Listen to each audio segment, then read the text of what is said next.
Enquanto ele solicita a permissão, aparece para vocês aí alguma coisa? Tá gravando. Aparece gravando. Chega a aparecer para vocês? Acho que até o microfone aberto, tá dando som aí. Chega assim, aparece aqui na minha tela, Jonathan. Em cima. Gravando. Love, tá gravando. Pronto, beleza. Então, pessoal, boa tarde. Hoje é 25 de abril, né? Sábado. A gente está continuando aí nosso treinamento de analista de dados, tá? Onde Matheus começou, né? 15 dias atrás, um sábado também, uma introdução. Semana passada a gente viu a aula 1, né? Que foi também mais relacionada à introdução e alfabetização dos dados. E aí a gente vai seguir hoje para um estudo de caso, que vai dar apoio e suporte para a gente construir, a partir da próxima aula, ou se der tempo hoje ainda, a árvore de decisão, que eu acho que não vai dar tempo, muitos tópicos aí para a gente ver hoje. Árvore de decisão, regressão logísticas e algumas técnicas de implementação em Python no Colab, tá? Que aí já é cena dos próximos capítulos. Mas aí eu queria compartilhar com vocês também, hoje, né? Chegou essa semana esse livro muito bom, o Matheus já tem, ele tinha perguntado para mim, acho que no ano passado, no início desse ano, se achava bom comprar esse livro.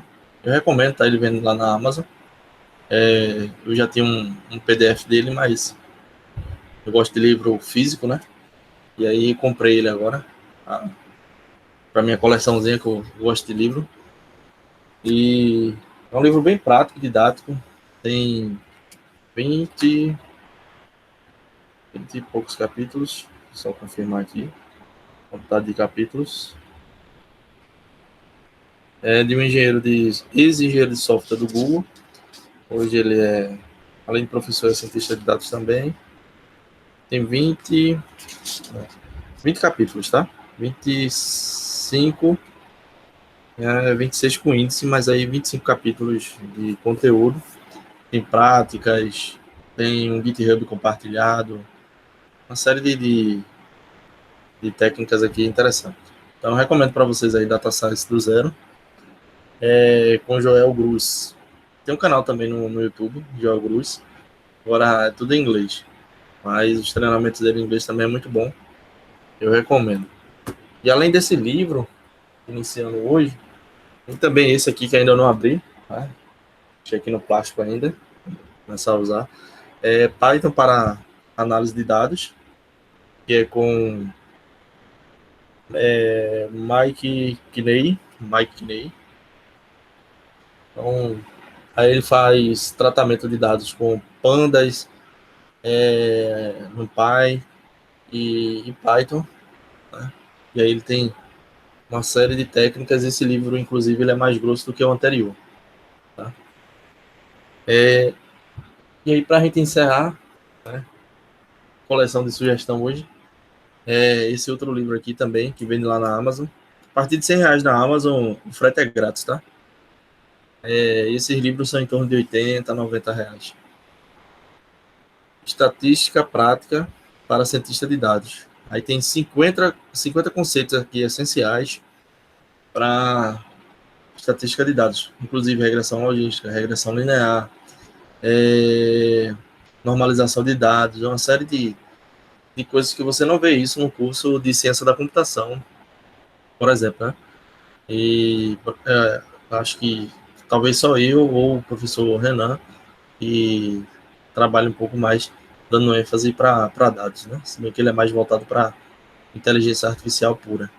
Mas aí como os dois estão se encontrando, né, se convergindo esses dois tópicos cada vez mais, inteligência artificial baseada em dados, então é um conteúdo que tradicionalmente não existe na nossa grade curricular, tá? Principalmente essa parte aqui de estatística.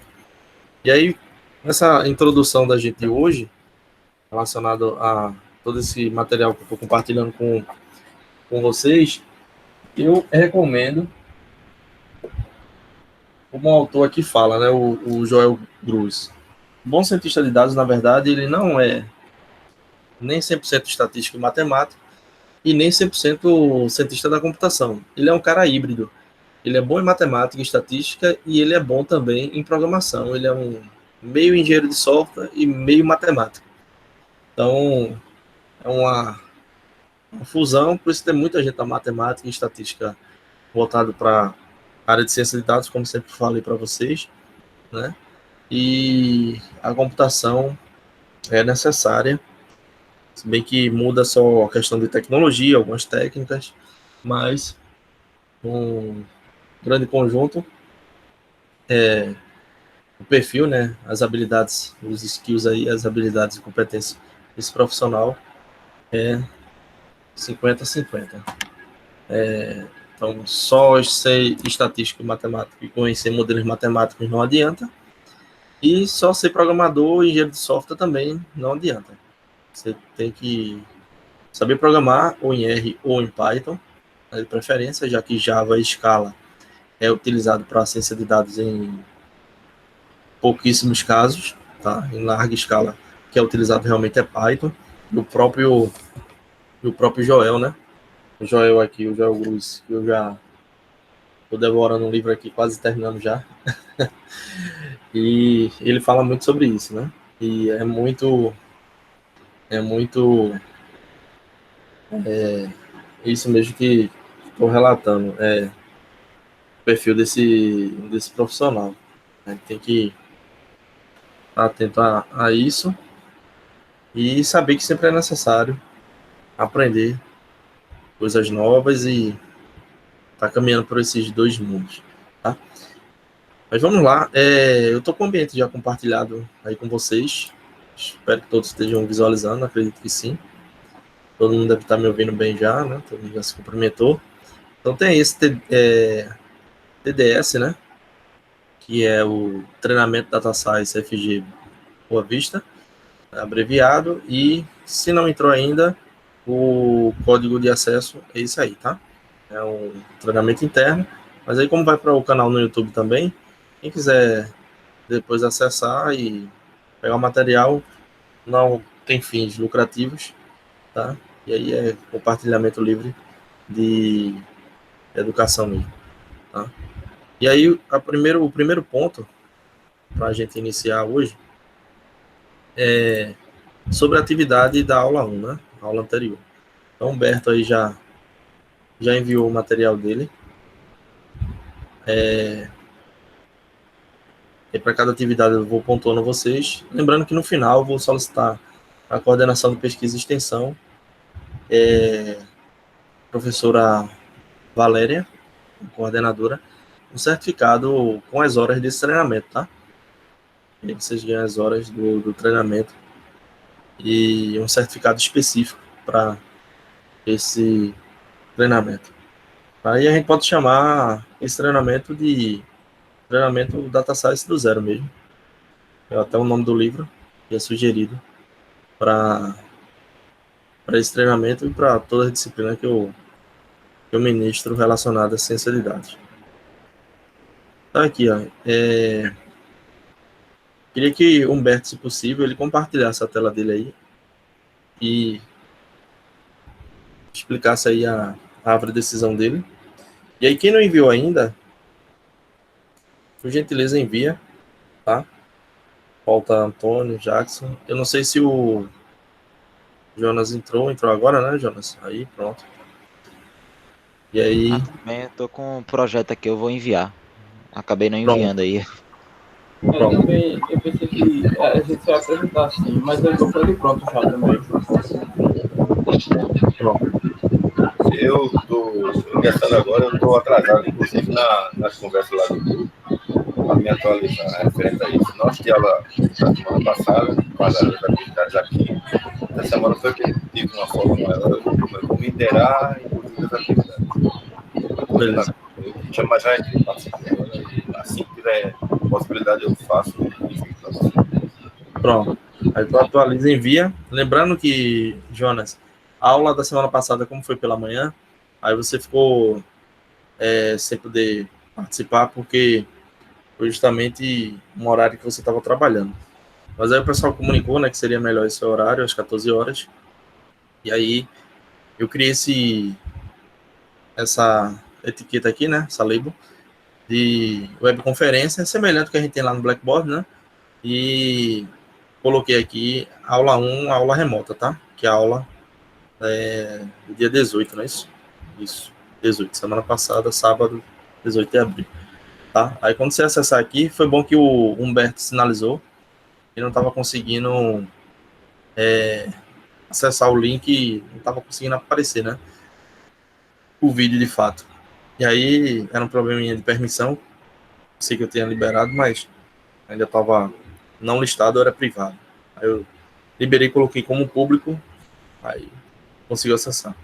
Essa mesma aula eu já coloquei lá no grupo do Telegram da gente, tá? Do grupo. Pesquisa. Então, vamos lá. Voltando aqui para a atividade. Eu abri aqui. Eu vou deixar o Humberto aí explicar um pouquinho como foi que ele fez. Já vi que ele usou pandas aqui, ó.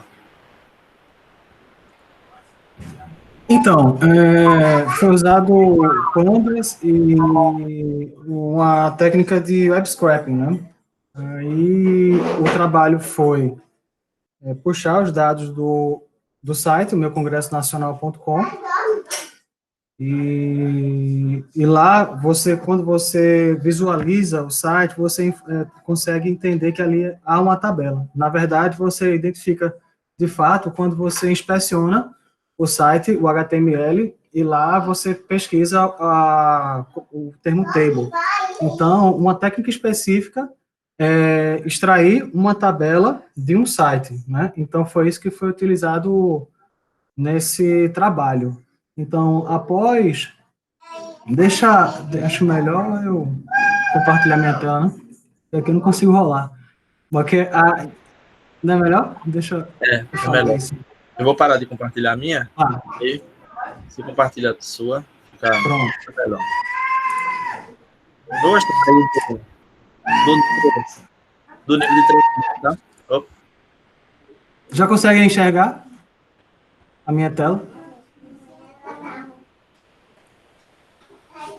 E ainda não. Ainda não. Agora, conseguem? Carregando. Pronto, agora sim. Perfeito. Massa. Pronto. Daí, foi feita a transformação para a tabela ler o string. Depois eu tive que trazer os dados os dados da tabela e ordenar ele pelo valor do dia, né? E aí você vê aqui o def ordenado, já é a ordenação, e a false é do mais caro para o mais gastão, né? Como eu falei na minha atividade, mais gastão para o menos gastão. Aqui, depois eu renomeei, porque se eu fosse trabalhar com pandas com cifrão, ia dar algum tipo de problema, e aí eu consegui renomear para gastos dia. E depois eu excluí uma coluna, que era o gráficozinho, que é a última coluna que tem, é uns gráficozinhos do gasto, que para mim ia dar nulo. Aí eu excluí essa coluna.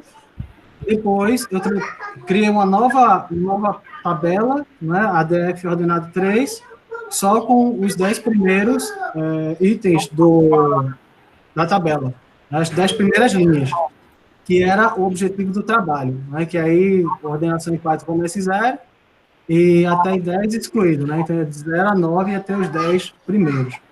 E aí eu dei um print aqui só para ver o que estava fazendo.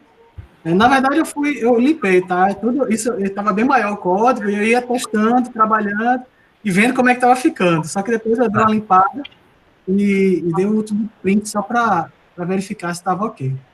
E depois eu plotei o meu resultado, né? Porque aqui a gente já tem ordenado os 10 primeiros por gasto e usei o matplotlib para poder plotar o gráfico. E aí eu fiz os lançamentos de X e Y, né, os que estão em senadores no eixo Y, e os gastos por dia em reais no eixo X. E aqui dá para ver visualmente o trabalho que foi solicitado. Massa. E aí... Assim, parabéns. ainda pensei também em comentar. Na verdade, eu queria estudar um pouco mais cada passo ali, de fato, né? É muito de pesquisa, e vai pesquisando e vai montando, mas para deixar um código até disponível, né? Eu ainda pretendo comentá-lo todo organizadinho para poder disponibilizar esse código aí, do que foi utilizado para esse trabalho. E aí a gente vê, né, que tem aí os nossos gastões da República aí, né, nossos senadores. Agora, eu não percebi, Clóvis, qual foi a data dessa extração lá no site do meu Congresso Nacional. Eu acho que ele não está sendo atualizado, eu salvo engano. Eu puxei de 2019, aí já foi de madrugada que eu fiz isso, nessa madrugada. E aí eu fui tentar repetir, né, o trabalho. Só que aí deu mais um bocadão de trabalho, porque o Puma já deixou tudo no filé, né, pra gente. Mas eu ainda consegui extrair, deixa eu ver, de 2019. E aí eu coloquei, deixa eu ver. Onde foi que eu joguei? E aí a gente sempre, eu gosto de fazer esse comentário e crítica, né? Sim. Com relação aos gastos, né? Hoje a gente está numa crise de pandemia, uma crise política, né? Graças ao presidente da República, a gente sabe que sempre gosta de tumultuar, mas tirando esse lado de viés político e raciocinando só focado nos gastos deles mesmos, né, deputados e senadores, a gente vê que os gastos diários dele como são absurdos, né? Apesar de estar um pouco desatualizado essa base de dados, mas a gente sabe que é fato. Os 10 primeiros gastos, um pouco mais, está em torno de R$ 1.400 diários dos 10 primeiros, baseado em 2019, no portal do Transparência do Senado. Exatamente. Isso. Então, o que a gente observa? Que nenhum dos 10 primeiros senadores aqui, né, e senadoras, que Vanessa Graziotin sempre é a primeira, né? Em torno de gasto, no gabinete, tudo. Então, nenhum está abaixo de R$ 1.000 diário. Isso é inaceitável, né? Então, como é que, como eu provoquei os alunos lá na ETN por digital, né, no treinamento do início do ano, que eles fizeram um trabalho semelhante a isso. Como é que a gente vai aceitar, né, que esse povo esteja voltando ao salário mínimo? Se diariamente eles gastam mais do que um salário mínimo. Diariamente.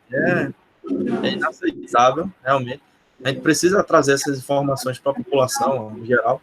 Aí você vê, uma aula, uma atividade, o impacto que essa atividade já traz e a relevância que traz para a gente refletir, né, sobre o nosso Senado Federal, né, o parlamento aí que a gente tem. E é preocupante, né? Tira-se dinheiro da educação, tira-se dinheiro de todo canto, menos das regalias, dos benefícios, né? São funcionários públicos que eles têm na base deles, muitas vezes, ganhando acima de R$ 20.000. Não tem nenhuma política, não se discute nenhuma redução, como nos países que a gente está vendo aí organizado, né? Eles estão falando em redução, falando em diminuir, cortar na própria carne, né? Cortar na própria pele aí, esse custo que está tendo adicional, né? Se não se fala em cortar nem os gastos com relação aos benefícios, mais o salário, né? Pelo menos os benefícios que se retirasse seria já uma grande economia para a população. Certamente. Mas, essa é a nossa realidade. É mais fácil tirar da educação, é mais fácil tirar da segurança, né? E é mais fácil também estar preocupado com investigações e relatórios diários de inteligência. Pois é, aí só de senadores, né? Só de senadores é em torno de 24 milhões ano para 83 senadores. Né? Você imagina, 83, o custo de 83 senadores no ano ser dessa casa, de 24 milhões. Uma atividade semelhante a essa que a gente fez no início do ano, né, naquele curso de formação que vocês organizaram junto comigo, né? Os alunos da ITE do Porto Digital fizeram para a Câmara dos Vereadores da Prefeitura do Recife, né, do município, e aí eles identificaram que em 4 anos de mandato de um vereador no Recife, eles conseguem faturar mais de 1 milhão, em torno de verba, tudo. Então, qual é a forma hoje, em Recife, ou região metropolitana, se tornar milionário da forma mais rápida que se tem? Não é abrir um negócio, não é abrir um comércio, não é fazendo um investimento, nem uma aplicação. É se tornar vereador do município e em 4 anos você vai se tornar milionário. Então, essa é a conclusão que a gente chega, né? Porque a gente sabe que a forma que eles comprovam esses gastos é absurdo. Muitas vezes através de recibo, não usa nem nota fiscal, muitas vezes tem muita atualização, enfim. É bem complicado. Isso é o que eles declaram, né? A gente sabe que, infelizmente, nem tudo que é utilizado é de recurso público, é declarado e não é um fato que a gente tem, né? Uma pequena amostra do que eles gastam na realidade, né? Exato. Beleza, Humberto, parabéns aí pelo trabalho, a ideia é essa mesmo. Você percebe que com esse trabalho, vou pedir para você desligar o teu microfone, que está com ruído grande. Isso. Pronto. Aí a gente percebe que com esse trabalho a gente pode replicar não só para deputados e senadores, como foi feito, mas a gente consegue replicar para vereadores, a gente consegue replicar para prefeitos e etc. Tá? Eu fiz um trabalho também semelhante a isso dentro da disciplina de administração de dados, para a gente investigar, baseado nos dados, as regalias, né, dos ex-presidentes da República, incluindo ele, Dilma, Luiz Inácio Lula da Silva, Fernando Henrique Cardoso, então, ou seja, todos os partidos, lado esquerda, direita, centro, independente, o próprio Michel Temer, que tem vários benefícios como ex-presidente da República, e aí foi visto, né, a quantidade de benefícios que eles têm, pensão e etc. Então, é bem preocupante. Então, com essa base que você tem agora, Humberto, você pode replicar isso para qualquer tipo de experimento, tá? Mais uma vez, aí, parabéns. A ideia é essa mesmo. Tá? Ótimo, obrigado. Pronto. E o desenho, né? É interessante também você ter um desenho. Tenta fazer o desenho mesmo da... não, desculpa. O desenho da árvore de decisão vai ser próxima atividade. É porque essa atividade da árvore de decisão foi ontem. E aí eu pedi para eles primeiro fazer a árvore de decisão, depois fazer um classificador de objeto, aí mostrei em Python como fazer e passei um código de demonstração para eles trabalhar inicialmente. Né? Mas isso aí é a cena dos próximos capítulos de vocês. Vamos ver aí Jackson e Jonas não, que está chegando agora, vai ver depois, vai fazer. E Antônio, se conseguiram fazer. Clóvis, eu não consegui fazer pelo Python, não. Eu fiz um arquivo PDF mesmo. PDF não, é a apresentação mesmo, PowerPoint. E assim, como não tinha filtro, muitas coisas, aí eu não consegui selecionar os 10. Mas eu selecionei os 5 de cada e fiz a apresentação. Pronto. Então eu vou te explicar novamente. Eu acho que eu não pode não ter entendido direito, né? Os 5 você já tem logo no site, logo de cara, tá? Aí você poderia fazer como o Humberto fez, né? Que aí já é nosso membro avançado aí, já está conhecendo a biblioteca, né? Já está trabalhando no grupo de pesquisa há um tempo, desde o princípio, se formou. Ou você poderia ir no próprio site, que é um site de um colega nosso, né? Eliton, juntamente com um grupo de pesquisa dele lá da Universidade Federal Rural aqui de Pernambuco. Trabalho excelente que ele fez aí. E aí ele já ranqueia os 5 primeiros gabinetes de deputados que tem gasto e os 5 primeiros senadores. Aí eu pedi para o quê? Para ampliar isso, né? E aí eu deixei livre. Pode ser feito como o Humberto fez, já utilizando as bibliotecas, né? E aí já com técnica tal de extração. Ou pode ser feito através de pesquisa mesmo aqui dentro do site. Então, por exemplo, eu vou vir aqui, deputados federais, e vou pesquisar e vou colocando isso numa planilha, tá? De uma forma manual. Poderia fazer isso, através de uma planilha. O legal de fazer da forma que o Humberto está fazendo já, você já vai treinando, né? E a ideia é concluir o curso você já fazendo da forma que o Humberto fez aí. Né? Mas para isso Tem você um tem que ver. site. Aham. É, Desculpa. Tem um site também, professor, que é o político.org, que quando eu estava tentando fazer, eu fiz uma pesquisa nele também, que esse políticos.org, ele dá um ranking de todos os parlamentares, com os privilégios, qualidade legislativa, quantos processos eles estão inseridos, aí tem um bocado de informação lá, inclusive informações de 2020 também, de quantos eles gastaram até o momento e com relação a uma média disso aí com outros parlamentares também, dos que mais gastam e que menos gastam também. massa. Bota um link aqui, por favor, no chat da gente, que aí eu coloco aqui na tela. E ficou político.org, não apareceu. No Deixa plural, eu pegar aqui. .org.br, é? Acho que tem um BR, né? Isso. Abriu. Pronto. O ranking dos políticos. Perfeito. Boa. Olha aí, Jackson. Valeu pela contribuição. Então, ranking dos políticos, aí tem várias informações, né? Partido, ranking geral. Aí vamos ver aqui. No ranking geral, vamos ver senador. Eles aparecem aqui informação financeira.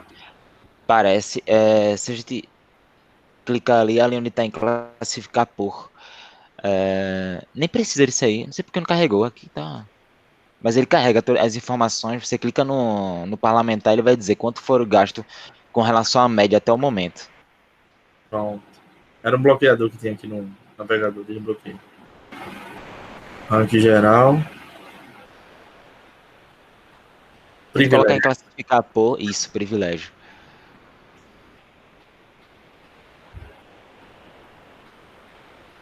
Aí ele dá uma pontuação, né? Aí vamos ver aqui Isso. esse Davi, que é o presidente do Senado. Esse aí tá ok. Só que ele tem muito processo. Processo não, né? Ele tem outras questões aí, qualidade legislativa.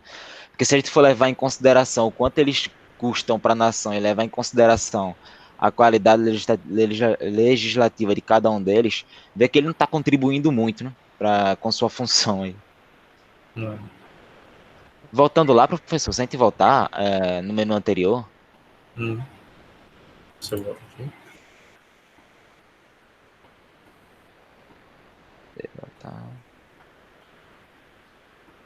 Pronto, voltou aqui. Pronto. Classificar por, bota privilégio de novo.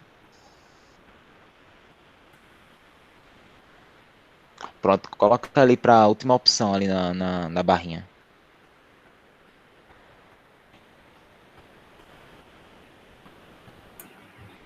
Tem o do lado tem, acho que 4 maiores. Isso, esse aí.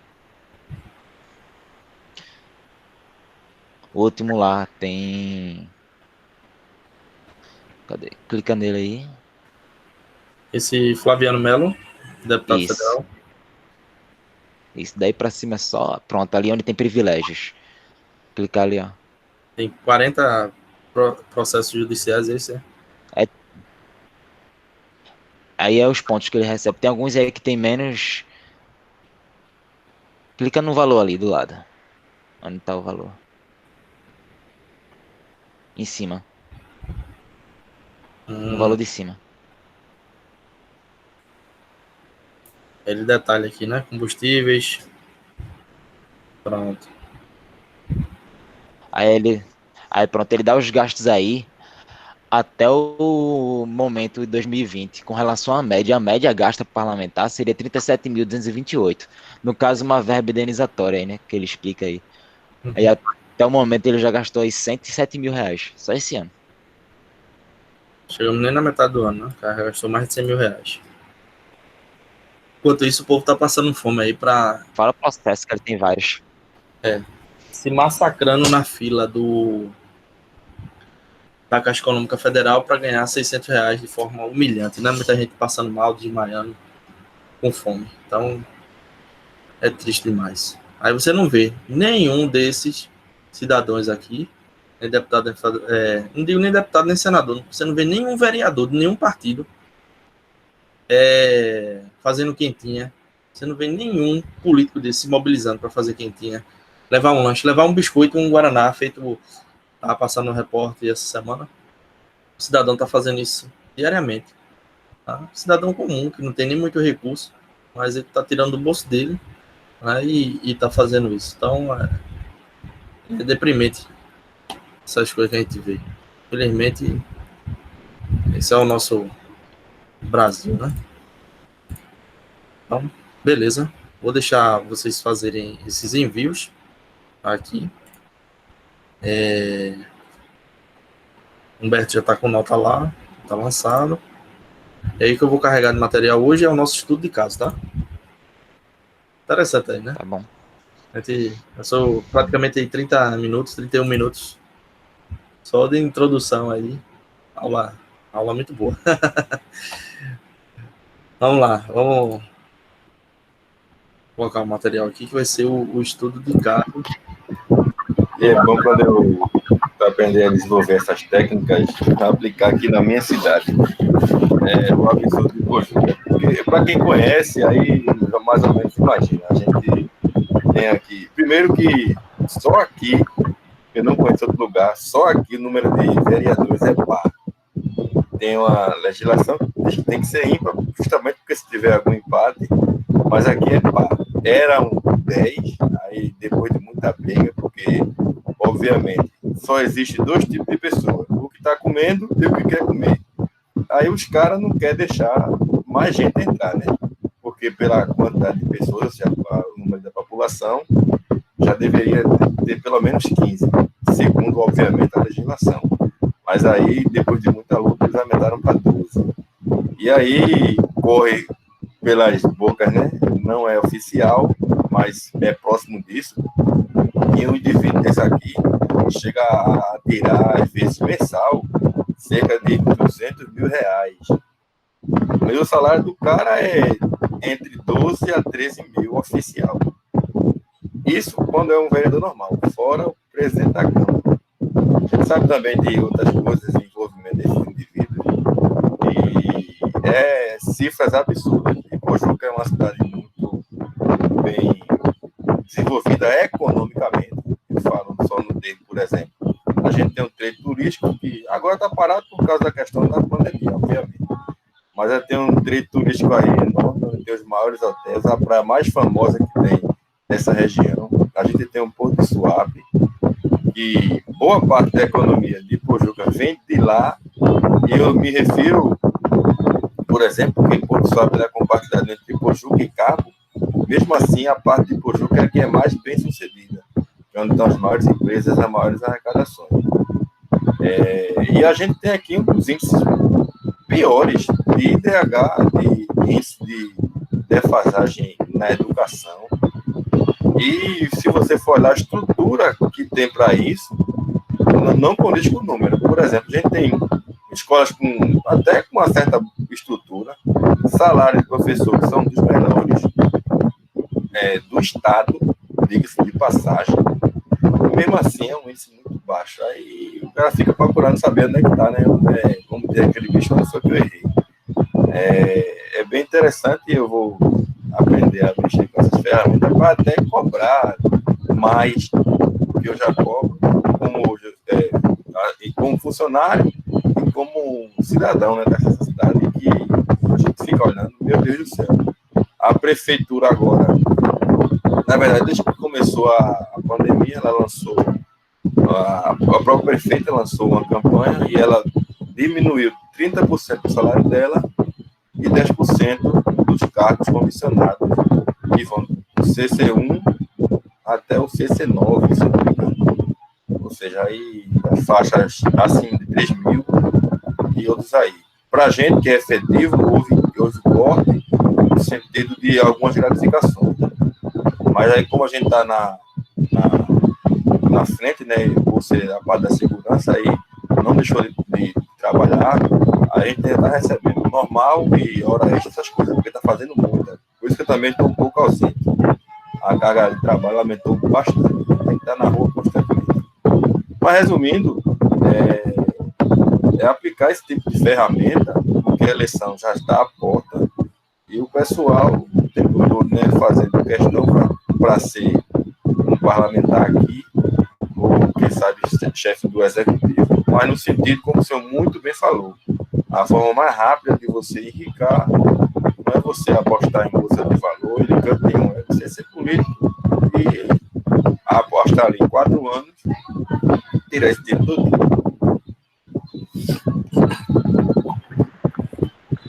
Verdade. O servidor público também sabe como é que funciona, né? Mas bem, o sistema, infelizmente, é a nossa realidade brasileira, que não é de hoje, né? Infelizmente. Eu vou continuar aqui, tá? Então, aproveita aí esse treinamento justamente para a gente trazer impacto para a sociedade, né? Aproveitar que esse ano é ano de eleição. Tenho certeza que meus alunos e todos que estavam lá no auditório da ETE Porto Digital no início do ano, né? Inclusive os convidados, que foram jurados, foram bem impactados pelos trabalhos, também porque traz essa contribuição, né? E alerta a sociedade, né? A quantidade de dinheiro que eles estão movimentando ali de forma legal, legalizada, tá? Todo esse dinheiro aí, se eles comprovarem, claro, né? E justificarem, é legal, é normal, tá dentro do orçamento. Então imagine o que não tem aí por trás, que a gente sabe que infelizmente acontece, né? O sistema de corrupção no Brasil é muito forte e quem sofre é o povo, né? É a população. Mas aí a gente dando técnicas, habilidades para a população, né? Começando por vocês como alunos universitários, os alunos lá do Porto Digital, alunos técnicos. Então a gente descentraliza isso da mão da gente como professor, né? E cientista, pesquisador, e deixa isso para uma camada mais baixa, cada vez deixando isso aí para, se possível, até uma criança fazer, um adolescente, melhor ainda. Né? Quanto mais sistemas a gente tiver de monitoramento e controle, melhor. Né? Principalmente relacionado à parte financeira dos gastos públicos. Tá? Então, a gente vai iniciar aqui, como todo esse material, todo esse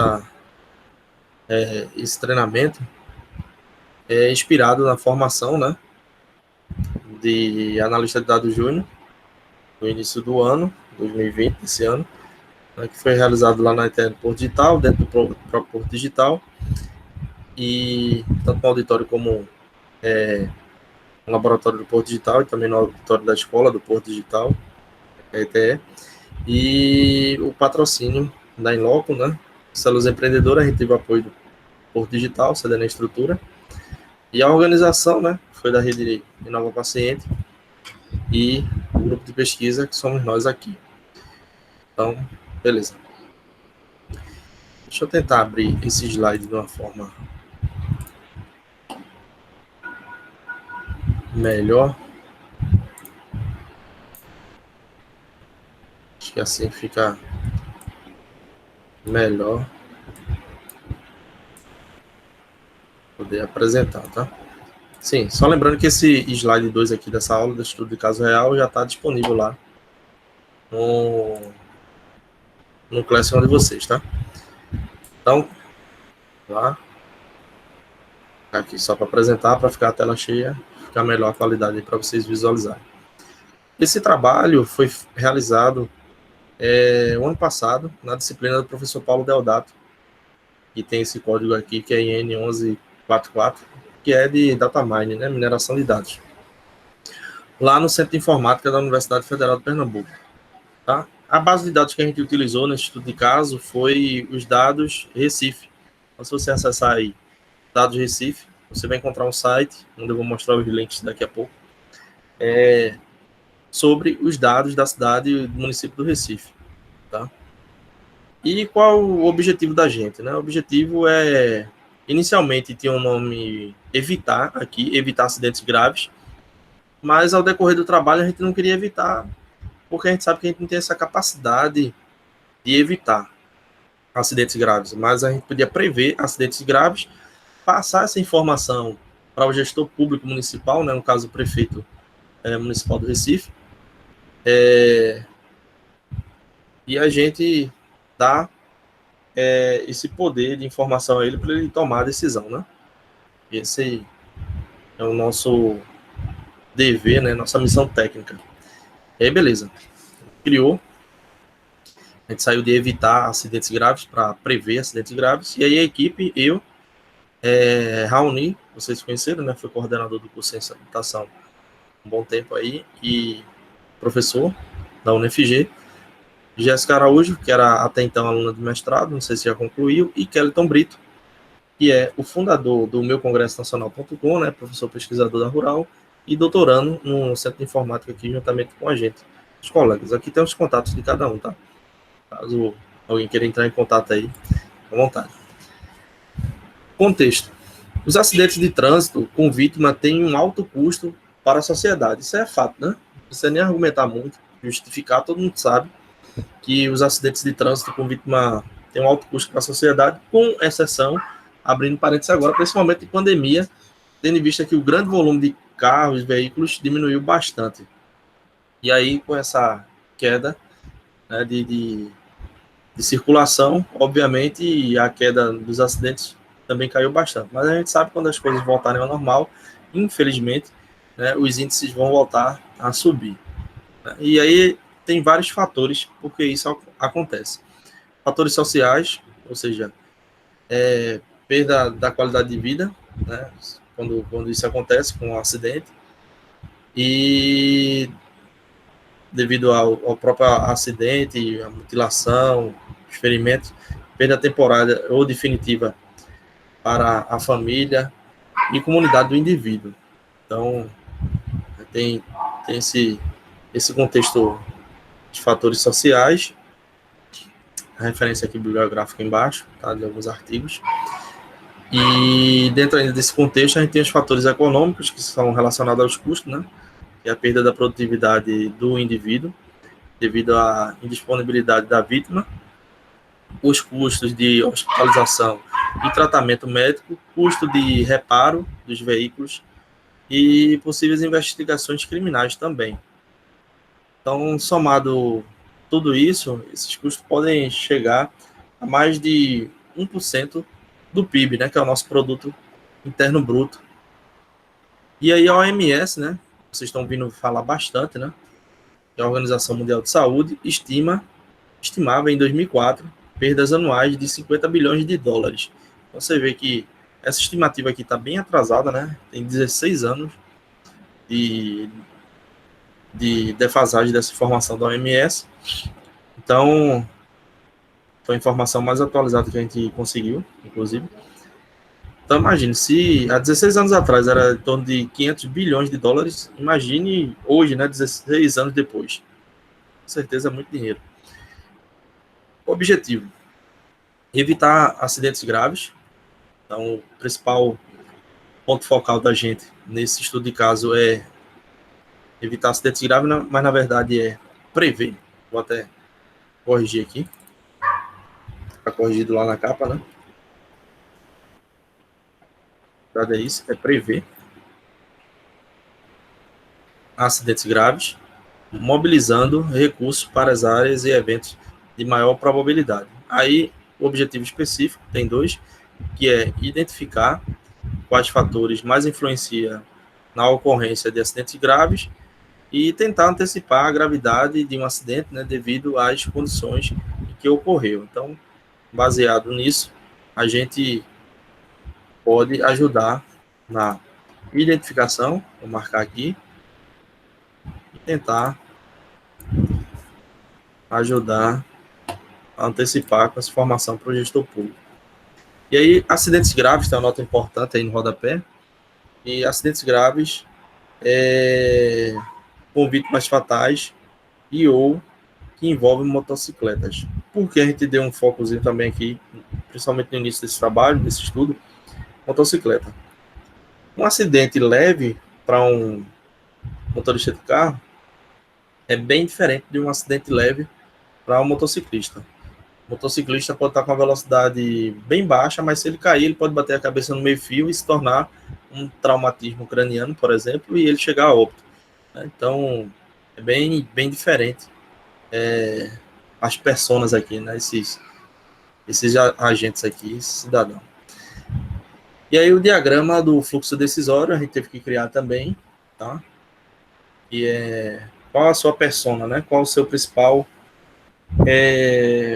usuário do seu estudo de caso. Isso aqui vocês vão fazer, inclusive, no final desse treinamento. Vocês vão fazer um estudo de caso de vocês, aplicando, por exemplo, uma técnica dessa que a gente viu no início da aula, né? Feita por Humberto, para puxar os dados dos gastos de deputados e senadores. Tá? Então, no nosso caso aqui, o nosso fluxo decisório, nossa persona, foi o gestor público, né, que é o prefeito, e qual os passos? Era realizar a priorização ou identificação dos pontos de alocação de recurso financeiro, físico ou de qualquer outra natureza, identificar os locais com maior incidência de acidentes graves, com o objetivo de evitá-los, né? Ou prevê-los, né? Mais uma vez eu vou corrigir aqui o objetivo.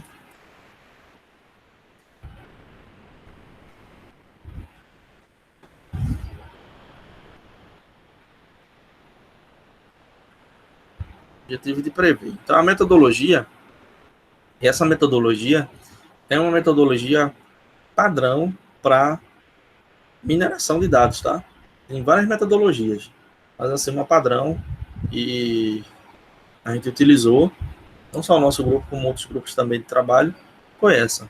Inclusive, esses pontos dessa metodologia são tópicos dentro de um artigo científico. Por exemplo, baseado no que a gente construiu e os resultados que a gente alcançou, a gente desenvolveu um artigo para a disciplina, né, que foi apresentado no final da disciplina, né, um slide e um PDF, né, do artigo científico que a gente escreveu. E aí a gente pode depois tentar publicar esse artigo em um congresso, em um evento científico, uma revista, tá? Mesma coisa são vocês, o trabalho que a gente vai produzir ao decorrer do treinamento, depois no final, a gente pode fazer um estudo de caso e aplicar isso para uma revista científica, congresso, a revista da própria faculdade, a revista científica da instituição, tá?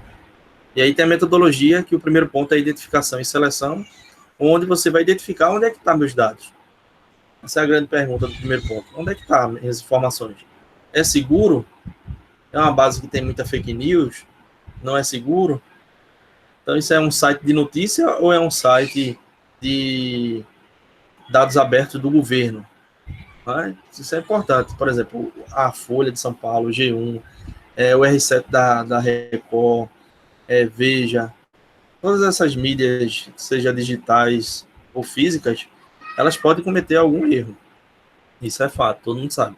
Mas a partir do momento que você pega um dado de uma base de dados de um município, de um estado, ou do próprio governo federal, a chance de ter um dado errado ali é menor, tá? E se tiver algum erro, né, que venha trazer uma interpretação errônea, o dado tem que ser corrigido, né, porque o dado está gerando a informação errada. Então, esse ponto aqui é um ponto bem crítico e bem importante. Eu já vi muita gente fazendo um trabalho de identificação e seleção de base de dados, pegando notícia, colocando um link você pode ser com a repercussão, como base de dados, não. Tá? Então, isso é importante. Sempre focar em dados abertos, de preferência, e em sites, em portais do próprio município, do próprio estado ou governo federal. Porque há uma investigação, há um conjunto de pessoas que estão trabalhando em cima desses dados, e aí qualquer anormalidade fica mais fácil para enviar até uma notificação, por exemplo, para aquela autoridade que está enviando um dado errado. E aí, depois que você faz essa identificação e seleção, você vai escolher as bases de dado alvo. Qual é a principal base de dados? Qual é que está mais atualizada? Por exemplo, nesse trabalho que a gente fez, eu mostrei meu congressonacional.com. Aí o Jacques já fez uma pesquisa mais abrangente, ele encontrou o políticos.org.br. Aí lá tem ranking também, tem dados mais atualizados, né? Já dos anos mais do ano passado e já informações desse ano. Então, perfeito, né? Aí aqui a gente tem Dados processados, depois que eu seleciono a minha base de dados, aí eu vou para o pré-processamento. O pré-processamento, só para vocês terem ideia, sempre eu gosto de frisar isso, leva de 60% a 70% do projeto. Então, se eu tenho 100 horas no meu projeto, algumas horas eu vou gastar aqui na identificação e seleção, e eu vou gastar de 60% a 70% das minhas horas nesse pré-processamento, porque eu pego dados, artefatos aí em XML, CSV, HTML, JavaScript, acho que o Humberto até pegou aí também, não foi, Humberto? Alguns tipos de arquivos, já alguns formatos. Então, pego esses formatos JSON. e eu vou começar a trabalhar no meu JSON, exatamente. Eu pego esses dados que já estão organizados nessas linguagens e coloco no meu pré-processamento, e isso aí vai levar tempo para me montar meu script, assim como o Humberto apresentou dele. E aí sim, depois disso, que eu rodar meu script no meu pré-processamento, né, ainda não vou ter um resultado final, obviamente, vou treinar, vou testar, né, e aí eu vou ter meus dados processados. Aí sim eu vou poder visualizar, ter um relatóriozinho, plotar um gráfico, como o Humberto fez também, né, e aí sim eu chego nessa etapa de mineração. Depois que eu tiver esses dados pré-processados e organizados, podendo fazer já alguns dashboards de visualizações, aí eu vou ter padrões de descobertas, ou seja, eu vou descobrir coisas que antes eu via e não sabia, eu tinha uma intuição, né, como na aula da semana passada, a gente falou muito de intuição, de BI, a diferença de ciência de dados para BI, e a questão da intuição, que era muito utilizada, né, intuição, experiência. Hoje em dia, a gente sabe que isso causa muitos erros e prejuízo para o mundo corporativo. Então, os padrões de conhecimento é identificado, e aí sim, agora eu posso dizer que esses 10 aqui são os 10 mais caros para a nação, senadores. Eu posso dizer que esses 10 deputados federais são os mais caros na nação. Não é uma intuição, né, porque eu acho que Collor está gastando muito em Alagoas, por exemplo. É um fato, está lá, é um dado. Ele gasta mais de R$1.000 por dia. Não é uma intuição que o ex-presidente da República, Lula, ele tem muitos benefícios, muitos privilégios, mesmo quando estava preso, enfim. Então, isso é um fato. Dilma também, Michel Temer, então, independente de partido, né? Começa a visualizar isso. Isso faz com que a gente tome essa análise dos resultados, e isso gera o quê? Na ponta da pirâmide, gera conhecimento, gera inteligência, informação. Então, inclusive, esse tipo de relatório, né, de conhecimento, de informação, de inteligência que o atual presidente, né, Bolsonaro, estava solicitando lá diariamente. Tá? Mas nenhum país civilizado do primeiro mundo, os presidentes têm esse tipo de informação. Então, imagine, na época de Lula e Dilma, por exemplo, se a Polícia Federal, né, um núcleo lá em Curitiba, estivesse mandando um relatório diário, reporte diário, para Lula e Dilma. Então, com certeza, eles iam interferir politicamente na questão da gestão da Polícia Federal, né? Então, não pode. Tá? E aí, vamos lá, o entendimento dos dados. Entendimento dos dados, a gente tem as fontes de dados, como a gente falou, né, nesse desenho da metodologia do slide anterior. A gente vai ter os dados, a base de dados, como acidentes de trânsito com e sem vítimas. Tá? A gente pegou isso em XML, depois a gente viu que em JSON era melhor. Tá? Então, tudo isso gera aprendizado. Você primeiro pode fazer em XML para ver os minutos que demora mais para carregar, tá? Para você fazer a limpeza, a transformação. Você vai trabalhar com JSON, carrega mais rápido, você ganha tempo e velocidade. Então, a gente tem primeiro ponto, aí foi disponibilizado em dados.recife.pe.gov.br, dataset de acidentes, né? Aí nesse link vocês podem encontrar. Central de atendimento de serviços da Inlub 156, que é o telefone de lá, tem um link também aqui, tá? O dataset deles. Equipamento de monitoramento e fiscalização de trânsito, também tem um dataset aqui. E aí tem um registro de velocidade das vias, onde a gente queria saber se, por exemplo, realmente uma velocidade maior causa mais acidentes mais graves. A gente tem uma intuição que sim, mas a gente queria conferir isso nos dados, né, para acompanhar esse registro de velocidade nas vias. Semáforo do Recife, também a gente queria entender se os semáforos, quanto mais semáforos, menos acidentes, ou isso não influencia, não tem nada a ver. E a gente queria também entender um outro ponto, que era o monitoramento fluviométrico, que aí são dados da APAC, né? A gente queria entender e saber, confirmando nos dados, se quando chove na cidade do Recife, tem mais acidentes com vítimas fatais ou não, tá?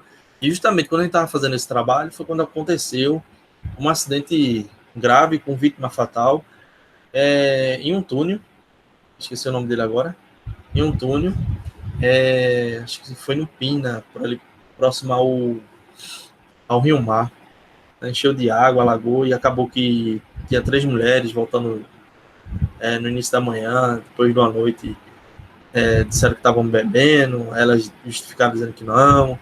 Acabou que uma mulher tentou salvar a outra e não conseguiu, e acabou morrendo afogada nesse túnel que estava alagado, né?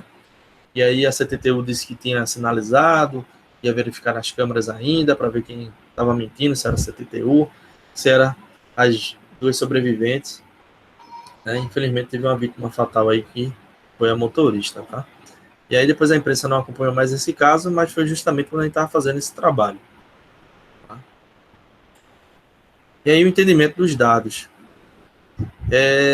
No entendimento dos dados, a gente tem o pré-processamento, né, que é onde se gasta mais energia, como eu falei, 60% a 70%. E aí você vai consolidar os dados de acidentes com vítimas e sem vítimas. Tem uma planilha, colocava lá, inclusive com quantidade de vítimas, tal, com impacto. Buscar informações da Inlub, de chamados abertos, da mesma data e local do acidente. Por que Inlub? Inlub é responsável, para quem não sabe, pela parte de poda de árvores também. Então tem poda de árvore, tem a parte da limpeza da cidade, e a gente, por exemplo, uma árvore caiu, e se tem algum chamado, ou uma árvore vai cair, é um problema. E aí a gente queria saber se isso interferia, né?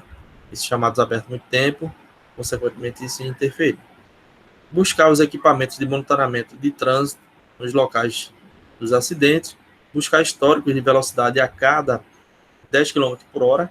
Então, se você for lá naquele link do slide anterior e ver a questão da velocidade, lá eles dão uma velocidade diferente. Não falha a memória, a cada 50 km por hora. A gente fracionou isso a cada 10 km por hora para a gente investigar melhor. A cada 10 km por hora a gente começou a ver um número de acidentes.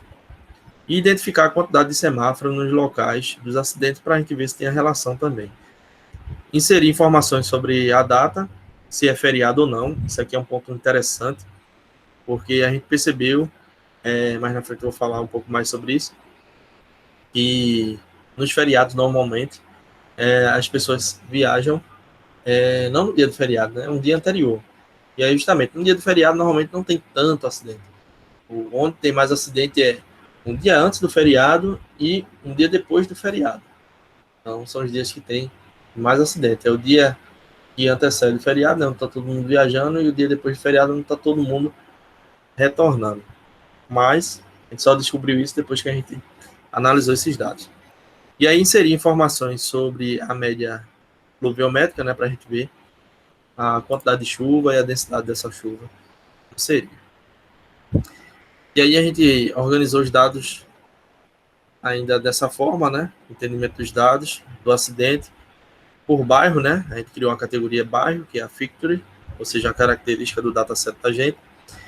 O Data Spring, que é outra característica, né? Outra categoria.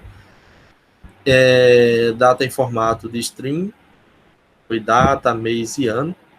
O turno também a gente colocou como uma característica importante, né, de uma categoria.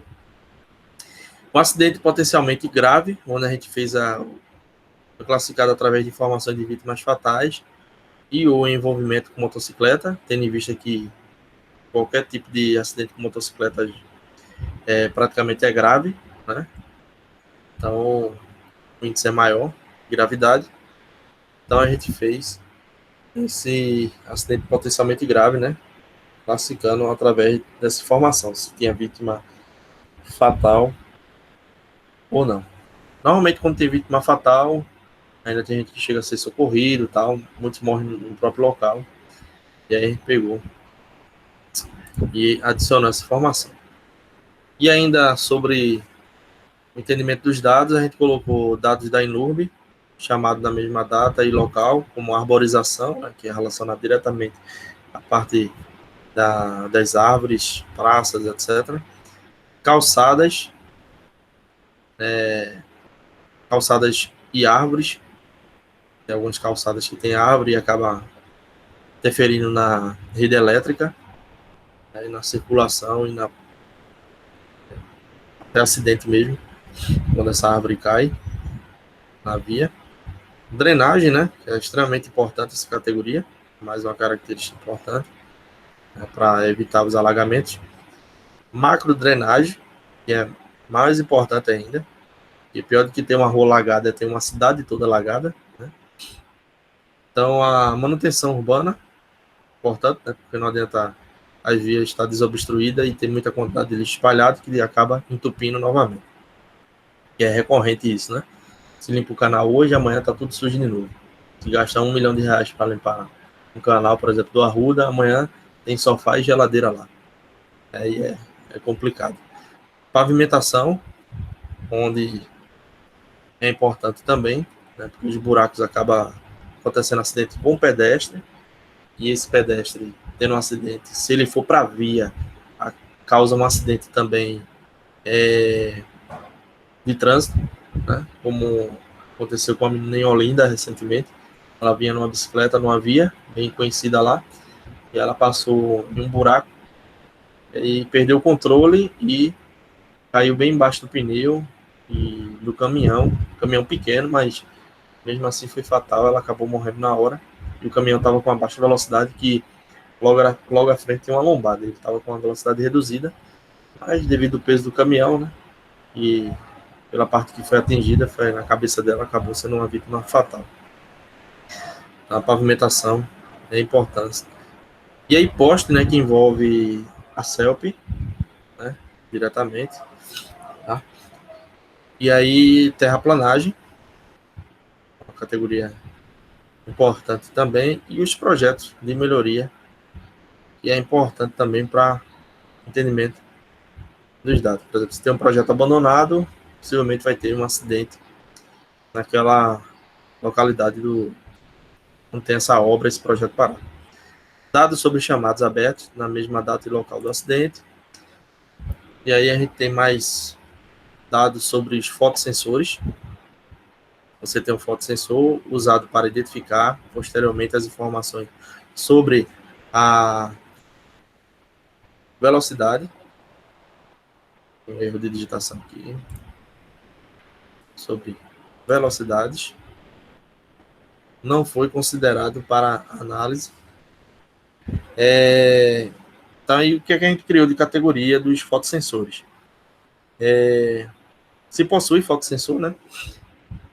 Quantidade de 0 a 10 km, de 11 a 20, de 21 a 30, até 91 a 100. Tá? Criou essas categorias. E uma acima de 100 km. Quantidade de carros que passaram na mesma data e hora, local do acidente, separando a cada 10 km. O trabalho que a gente fez. Tudo isso aqui a gente fez usando planilha no Excel inicialmente. E aí, no entendimento dos dados sobre os semáforos. Aí a gente colocou aqui semáforo como uma característica, né? Uma feature. Quantidade de semáforos também como uma característica, quantidade de semáforos na rua. dados sobre a média pluviométrica, né? E aí a gente buscou essa informação da APAC, que é bem conhecida de todos também, e dados sobre feriados, né? Se era feriado, se não era, verificação da data de acidentes, se caiu em algum feriado, se foi anterior a ele, se foi próximo, se foi depois. E aqui, ó, próximo a feriado, que é um dia antes e um dia depois. Verificação se a data do acidente está próximo a algum feriado. Né? E aí o dataset, né? O entendimento final do dataset da gente, a gente começou com mais de 70 mil linhas, tá, no dataset. E o dataset final da gente é a versão, eu acho que foi para 15 ou 16 versões desse dataset. Ficou com um total de 39.381 linhas, tá? Então, 39 mil linhas. E a gente conseguiu fazer análise em cima de 9.483 acidentes potencialmente graves. Então, se a gente fazer uma conta aqui, esse valor de 9.483 é 24% do valor de linhas, ou seja, de acidentes, do meu dataset. Tá? Então, 24% dos acidentes até 2019 em Recife, né, que foi a que a gente pegou, 24% dos acidentes que ocorrem no município do Recife são graves. Tá? Normalmente com alguma vítima fatal. E aí, na análise, qual as técnicas que eu utilizei, aí o grupo aqui utilizou para análise? Correlação entre as variáveis, para a gente ver se tem alguma relação, por exemplo, a árvore caída na via, ou em cima de um carro, e acabou matando algum cidadão. A árvore de decisão, né, que é o que a gente vai ver na próxima aula, cena dos próximos capítulos, indução de regra e regressão logística. Então, árvore de decisão, indução de regras e regressão logística, a gente vai estar tendo essa aula semana que vem, tá? Mas aí a gente vai ver aqui como foi aplicado. Análise e correlação entre as variáveis. Tá aqui uma parte do dataset da gente, a gente colocou aqui, ó, na planilha, aumentou, né? Obviamente as fontes. E aí a gente começou a fazer correlação entre as variáveis. Nota-se que as variáveis relacionadas com as velocidades de 10 e 10 km aparecem na maioria das correlações. Foi possível notar também que algumas variáveis relacionadas com a média pluviométrica e ou a quantidade de veículos no acidente também apareceram com diversas relações. Por fim, a quantidade de semáforos aparece também algumas vezes. Então, começou a perceber, né? A quantidade de semáforos, chuva também, já começou a perceber. E a gente marcou em negrito aqui. Árvore de decisão. A árvore de decisão, a gente utilizou o Orange, tá? Que é uma das ferramentas que está dentro do Anaconda, é um software independente, né, para data mining, mineração de dados e etc., regressão logística e outras técnicas, e eu recomendo vocês utilizar, né? Para quem não conhece ainda, o Orange, vou colocar aqui, Orange Data Mine, esse site aqui, tá? Mas dentro da ferramenta do Anaconda, né? Você já conhece. Anaconda.com tem essa opção. Já é um conjunto de ferramentas. Esse nome é Anaconda, né? Ele absorve o Orange, o Jupyter Notebook, que foi utilizado aí por nosso amigo Humberto, tá? E aí vocês podem estar utilizando diversas plataformas, tá? Linux, Mac, Windows, as 3 plataformas aí de sistemas operacionais está sendo utilizado. E a gente usou a árvore de decisão, não fica muito visível aqui, tá? Mas é a quantidade de veículos e acidentes, 24% da base de dados possui acidentes graves, né? De um total de 39.381. Aqui tem uma explicação do lado esquerdo da árvore de decisão, né, que é relacionado a quando não há proximidade de feriado, o aumento de veículos envolvidos no acidente e o aumento de média fluviométrica incidem em pontos de atenção para a ocorrência de acidentes graves. Velocidades mais altas e a quantidade de semáforos também pode ser decisivos.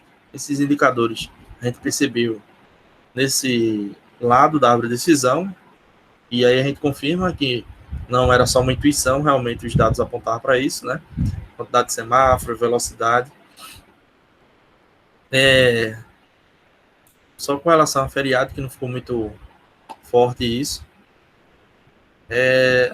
A árvore de decisão do lado já direito, a gente, quanto maior o número de veículos envolvidos no acidente, maior a chance de acidentes graves. Então, a gente percebeu, no outro lado da árvore de decisão, que tinha essa chance de acidente grave, quanto mais, por exemplo, engavetamento, tem uma probabilidade maior de ser um acidente grave com vítima fatal.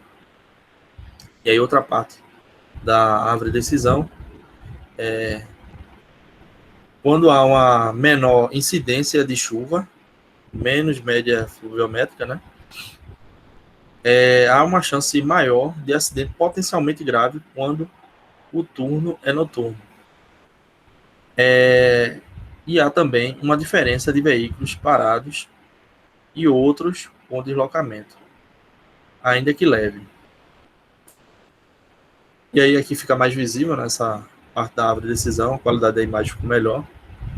E aí vocês podem perceber, né, o que a gente setou lá no dataset aparece aqui, né, os percentuais e a quantidade de 0 a 10, de 21 a 30, e a gente vai tendo as informações da nossa árvore de decisão de 0 a 10 e de 21 a 30, e aí a leitura que a gente fez dessa parte da árvore de decisão. Por outro lado, quanto a uma combinação de veículos lentos, outros em velocidades superiores, pode ocorrer uma incidência maior de acidentes graves, destacando que, neste caso, a quantidade de semáforos na via influencia, provavelmente em casos de vias longas, com grandes engarrafamentos e veículos mais rápidos. Essa imagem também não ficou tão legal, mas aí explicando que nos casos de maior incidência de chuva, ou maior média pluviométrica, a quantidade de veículos envolvidos no acidente também influenciou. Nesse caso, a diferença de velocidade entre os veículos mostrou uma grande influência. Destaque para os casos que há carros lentos e outros acima de 100 km, né? Ou entre 41 e 50 km. Então, essas foram as faixas que a gente identificou. Apesar de ter veículos lentos, mas tem acidentes, também acidentes graves. E aí, indução de regra. Indução de regra é onde eu pego o meu dataset, pego todas as informações que eu tenho e eu vou criar minhas condições, né? Ou meus critérios, tá? Aqui a gente não quis colocar critério, a gente colocou condição 1, 2, 3 e 4. Mas poderia ser critério 1, 2, 3 e 4, tá? Nomenclatura interfere. O termo mesmo é esse aqui, indução de regras. E aí a cobertura do meu dado é 0,1% e a confiança do meu dado é 61%, tá? E o lift de 2,53%. O ideal é que isso suba, né? Como a gente fez, até chegar a 90%, a 95% de confiança. Tá? E aí a condição 1, a quantidade de veículos entre 31 a 40 km, menor ou igual a 37.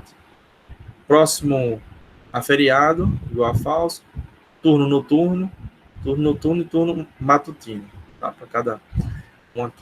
Condição 2, turno matutino, possui fotossensor, chamada aberta de iluminação pública, né? E aí envolve a CELP. Condição 3, quantidade de veículos envolvidos, né? Se é igual ou maior que 1. Quantidade de veículos envolvidos maior ou igual a 1 também. Quantidade de veículos envolvidos maior ou igual a 1 também. A condição 4, quantidade de semáforos na rua, se é menor ou igual a 19. Tá? Cobertura. Isso aqui é baseado numa média, tá? Para você não ficar confuso, esse número 19 veio de onde? Isso é baseado numa média de quantidade de semáforos por rua. Tá? Vai ter uma média, pegou lá e colocou como esse número padrão. Tá? Isso é um dos conhecimentos que você gera quando você começa a analisar um dataset. Você pode criar essas condições baseadas no que você está descobrindo. A cobertura de 0,1%, 0,1%, 0,2%, 0,1% e 0,7%. Confiança, 61, 59,5%, 58,6%, 55,9% e 50%. O lift, 2,53%, 2,57%, 2,43%, 2,32% e 2,08%. Beleza?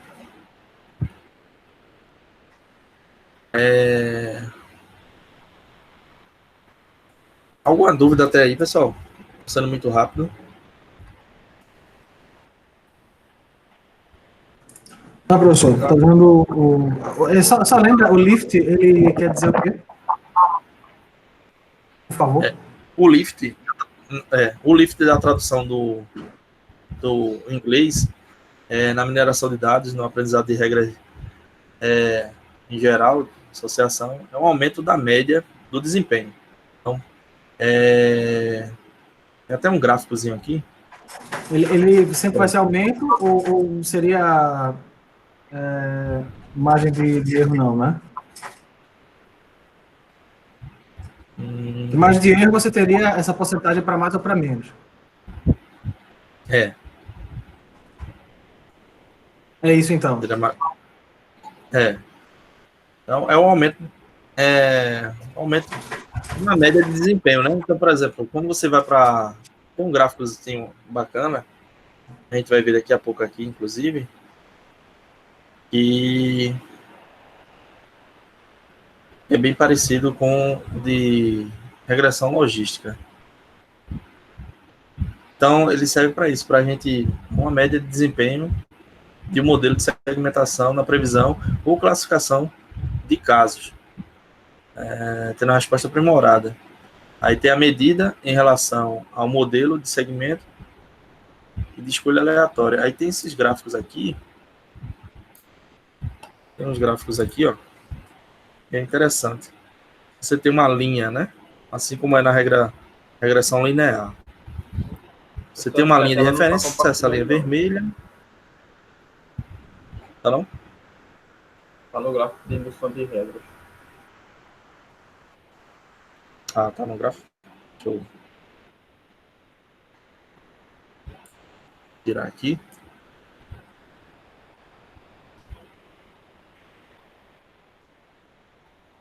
Eu quero que seja um conceito que a gente vai ver mais para frente também, né? Eu estava dando a lida aqui, mas já realmente é o conceito de mineração de dados. Isso. Então aqui, você tem uma linha, tá vendo? Nessa linha vermelha. Regressão logística. É uma linha de referência e aí você tem o lift, essa linha azul aqui. Esse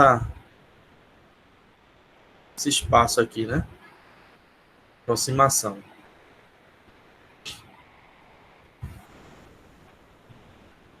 No geral, a explicação é um aumento, é uma média do desempenho do modelo de segmentação na previsão ou classificação dos casos. Então, a resposta aprimorada. Então, é uma medida em relação ao modelo de segmentação de escolha aleatória. Ok, obrigado. Aí, regressão logística. Pronto. A gente vai entrar no ponto agora, que aí o lift fica bem claro. Regressão logística, avaliação. A gente tem um método rede neural aqui e um método de regressão logística. Então, a gente usou o nosso método de avaliação, rede neural e regressão logística, como essas duas técnicas, para validar o trabalho da gente. E aí tem alguns números aqui, que isso dá automático, tá? Não foi nada da cabeça da gente, usando aquela ferramenta que eu falei para vocês, né? O Orange. Não sei se na hora que eu compartilhei apareceu aí. Acho que vocês visualizaram, né? Isso aqui. Aí tem aqui, ó. Tem aqui, ó. Mineração de dados Covid-19, epidemia, parte 3. Isso aí tem um monte de material interessante. Aí dataset disponível para você brincar, fazer teste. China, França, Itália, Estados Unidos. Então, pegou aqui o ranking dos 5 países que estão na frente, né? China, França, Itália, tem o Irã aqui também, Estados Unidos. E aí criaram gráficos, tá? Fez um plot aqui, criou uns gráficos. Tem como fazer isso usando o Orange. Tem a parte do código aqui, ó, no Py, fazer passo a passo, utilizando a ferramenta. Aí você pode criar uma rede neural para aprender, né, e treinar o seu algoritmo e começar a fazer previsão. Como esses dados mudam diariamente tem uma atualização, ou para cima ou para baixo, então o modelo tem que ser treinado diariamente também. Essa é a briga de todos aí, né? Focado, empenhado, todos os governos, para ver quando é que sua curva estabilizou e começa a reduzir para poder reabrir a economia. Pronto. Regressão logística. Curva Rock. Você já ouviu falar de curva Rock?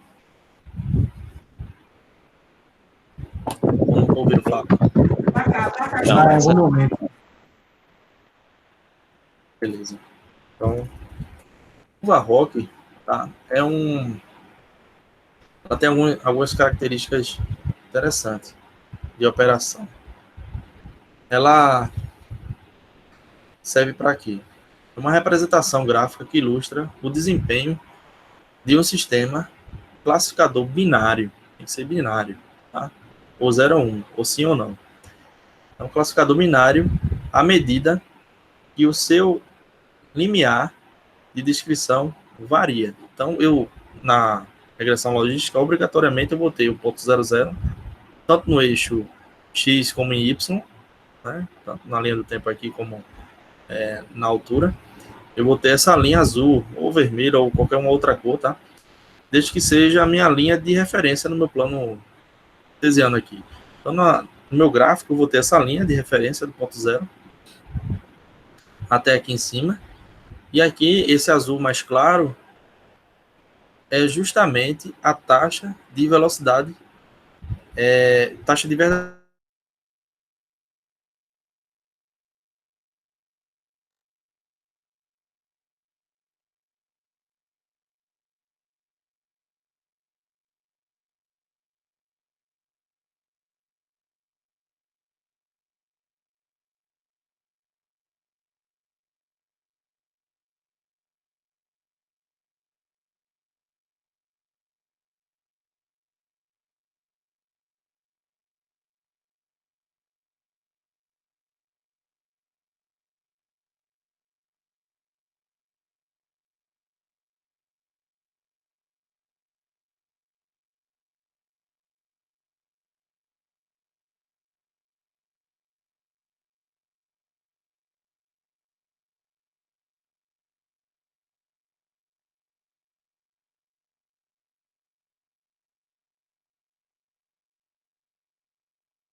Pronto, pessoal, voltando. Desculpa aí. Caiu a net aqui, tá? Todos conseguem me ouvir? Beleza. Sim. Beleza. Então, desculpa aí, mas continuo gravando. Ainda bem que não parou, né? Vai ter que perder todo o trabalho de gravação. Mas continuando, tá? Regressão logística, acho que vocês conseguem ver minha tela aí, né? Normal. A internet caiu aqui, eu estou usando 4G, a gente vai embora para concluir. Então é isso, a gente tem uma linha de referência e aí eu vou ter meu ponto, meu eixo, né? X e Y, com as minhas informações de taxa de falso positivo e taxa de verdadeiro positivo. E aí vocês observam que no início tinha pouco e depois foi aumentando essa minha taxa de falso positivo, né? E aqui taxa de verdadeiro positivo. E aí eu termino aqui no 1. Tá? Então a regressão logística serve para isso. Qual é o ideal, professor, nesse gráfico, né? O ideal é que essa minha linha azul clara esteja o mais próximo possível da minha linha azul escura, que é a minha linha de referência. Quanto mais longe, ó, que é o ponto que eu sinalizei para vocês, antes de cair o link, esse ponto aqui é o ponto crítico, tá? De taxa de verdadeiro positivo aqui, do meu falso positivo.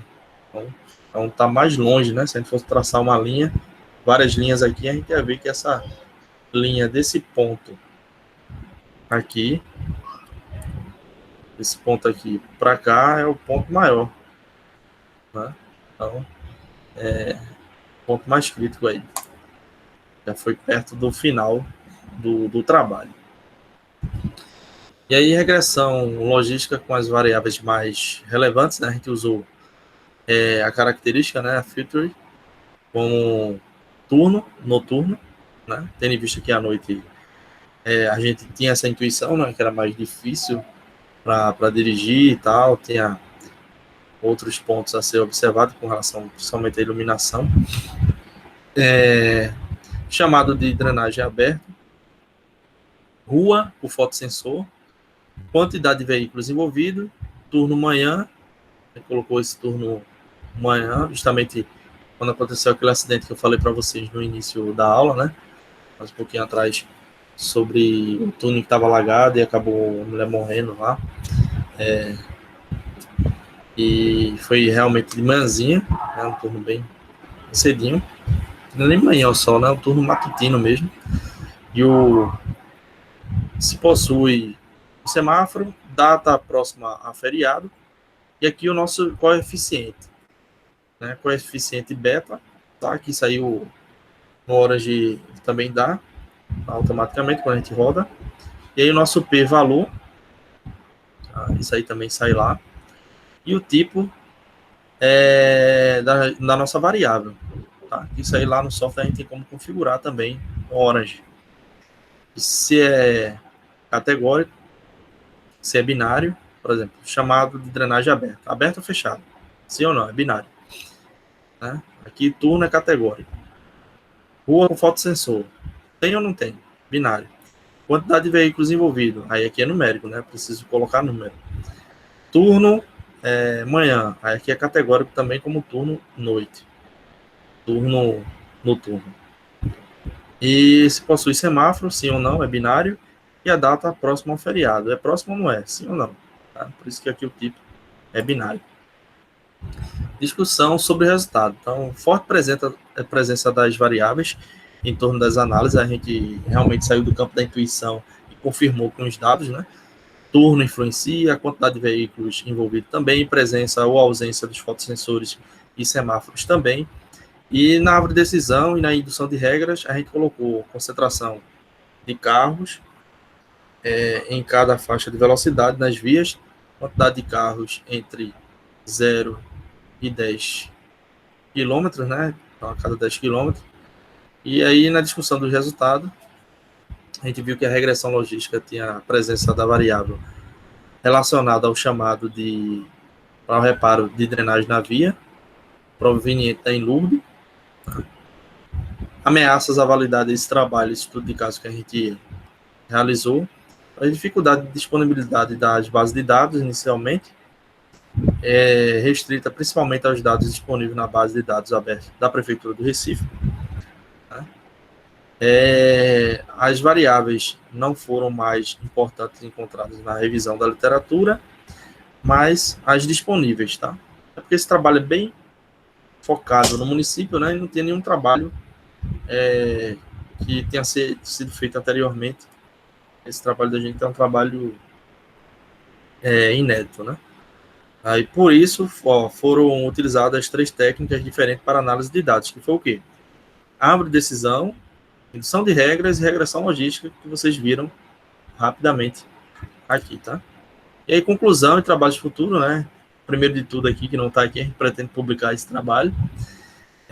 Já provoquei o Raoni e o Kelton para a gente fazer isso, né? Tá conversando com eles depois também.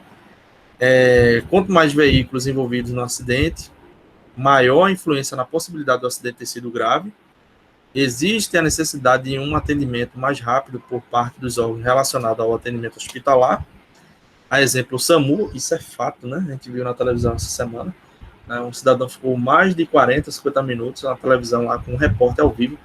O repórter, inclusive, ligou para o coordenador do SAMU do Recife, pedindo a ambulância, porque tinha esse contato, ou seja, falou direto com o chefe da hierarquia, e mesmo assim, um telespectador que estava acompanhando a reportagem se comoveu, porque o homem já tinha tido 4 convulsões na rua, na fila da Caixa Econômica, Casa Caiada, se não me falha a memória, em Casa Amarela, perdão, e aí aconteceu que o cidadão socorreu, né, pegou o carro de casa, socorreu, esse outro cidadão estava passando mal, e depois de 3 a 4 minutos, menos de 5 minutos, aí sim chegou a ambulância, né, quase 1 hora depois do ocorrido. Pediram desculpa, porque estava em outras ocorrências e tal. Aí você vê, né, como a gente tem isso de forma recorrente na população. A quantidade de sinais e fotossensores nas vias podem ter influência para a diminuição da gravidade dos acidentes, né? Isso aí foi confirmado.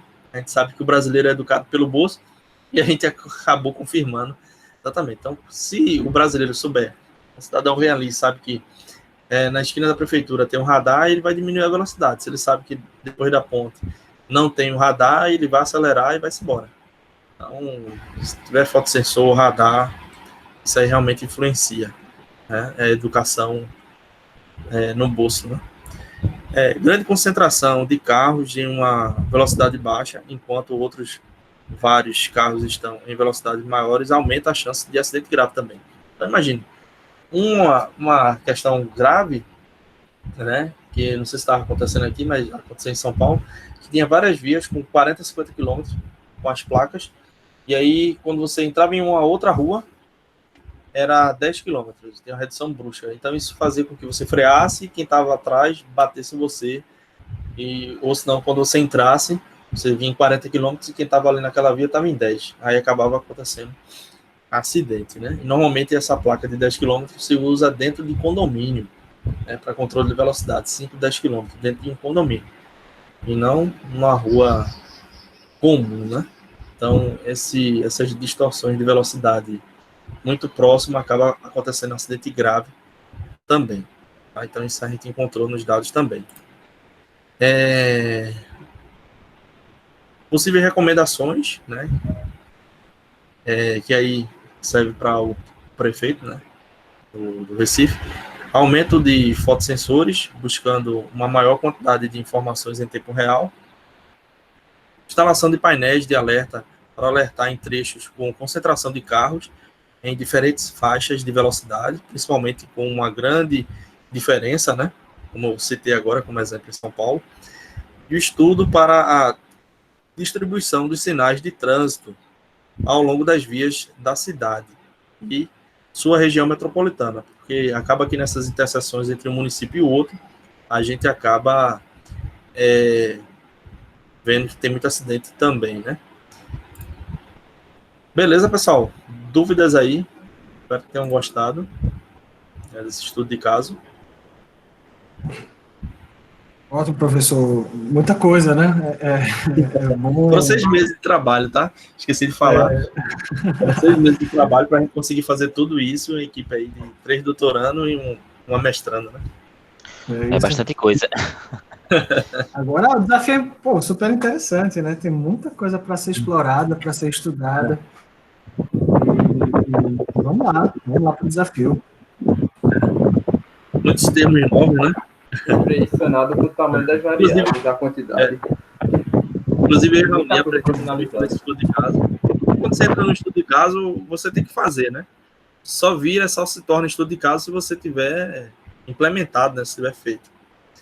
E aí vira um estudo de caso.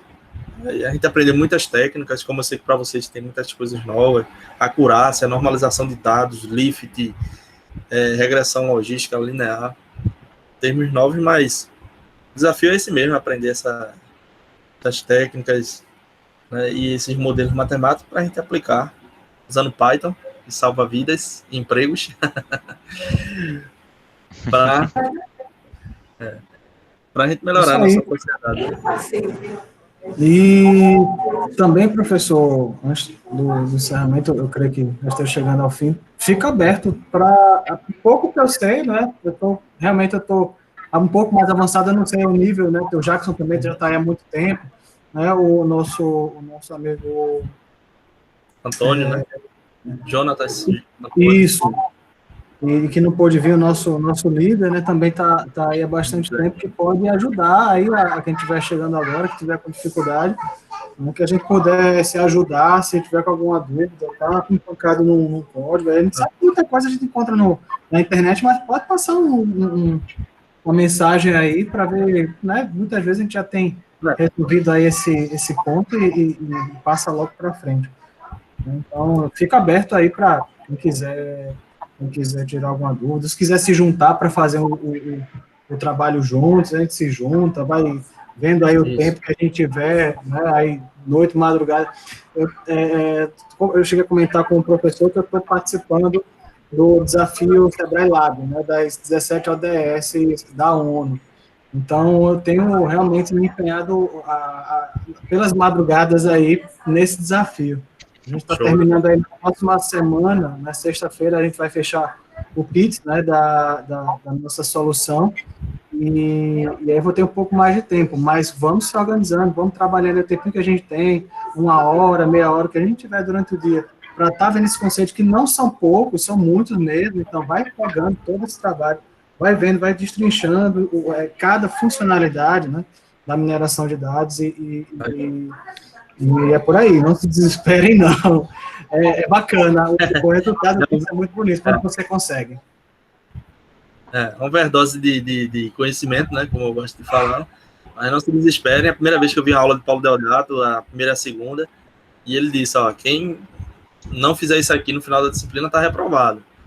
Então, vejam bem se é isso mesmo que vocês querem. E a disciplina dele bateu o recorde de inscritos, né, o ano passado, foram mais de 40 inscritos, né, para a disciplina dele, que é de pós-graduação.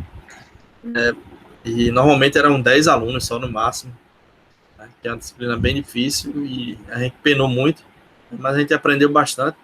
E aí, eu souber também, vou compartilhando com vocês. Não sei de tudo, né, essa área é nova também, né, para todos nós. E vou deixar aqui com vocês também. Deixa eu ver se está aqui. Não está nesse não, mas tem uma tarefa, tá? Eu vou pegar aqui para passar para vocês. É justamente para vocês ir treinando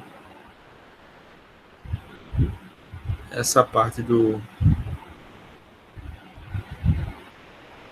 estudo de caso.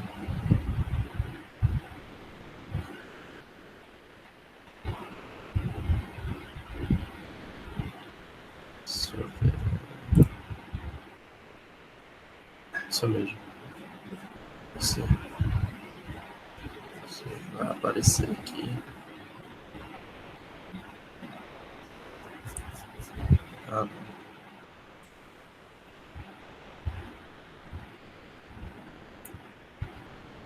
pegar aqui uma disciplina de AD. Eu vou cadastrar uma atividade para vocês que é bem...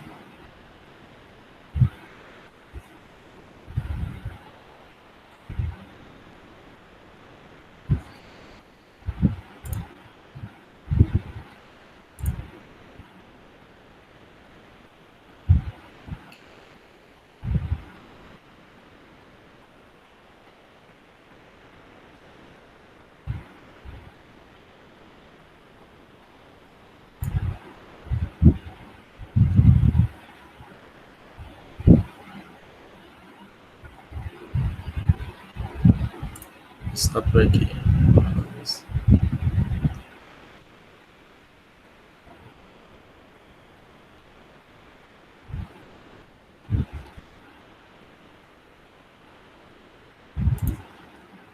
Sei que estava por aqui, mas eu vou procurar aqui, vou cadastrar para vocês aqui no Classroom a atividade para vocês entregar a próxima semana. E as pendências que vocês tiverem,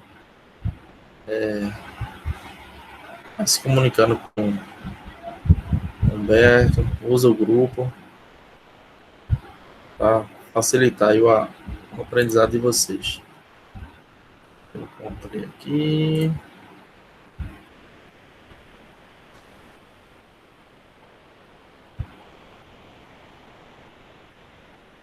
Esse aqui foi o pessoal lá que fez. Certinho.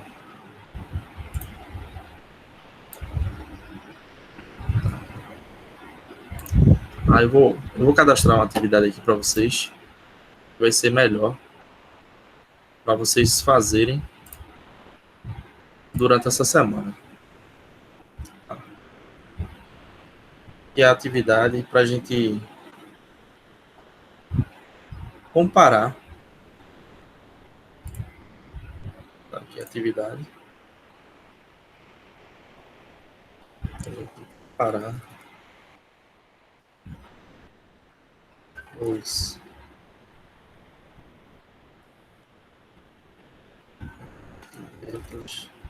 em saúde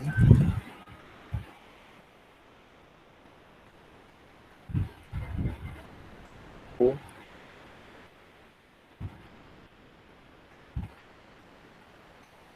região.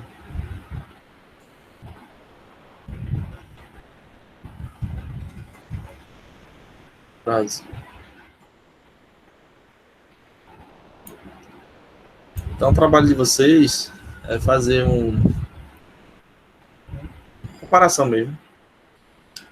Vocês obviamente, vão precisar consultar a base de dados, fazer toda aquela metodologia que a gente viu aqui no estudo de caso, para comparar os investimentos em saúde, saúde pública, né? Importante. Pública por região no Brasil. Fazer essa comparação. E aí vocês vão pegar os dados mais atualizados que vocês tiverem, tá? Fazer essa comparação. E aí vocês podem tentar fazer relações no Covid-19. Por exemplo, se você entrar nesse site aqui, ó, covid.saude.gov.br. Só uma pergunta. A gente vai fazer assim, a comparação é com o ano anterior ou só a comparação dos estados? Vai pegar o estado e pegar o investimento do ano passado e para esse ano. Ou então vai pegar só desse ano e fazer a seleção dos estados. Vocês vão fazer, ó, tá vendo aqui esse dashboard? A gente vai fazer essa comparação para a gente ver se tem a ver. Por exemplo, Sudeste. Sudeste tem 50% de casos do Covid-19, tá? Todo o Brasil, 50% está concentrado no Sudeste.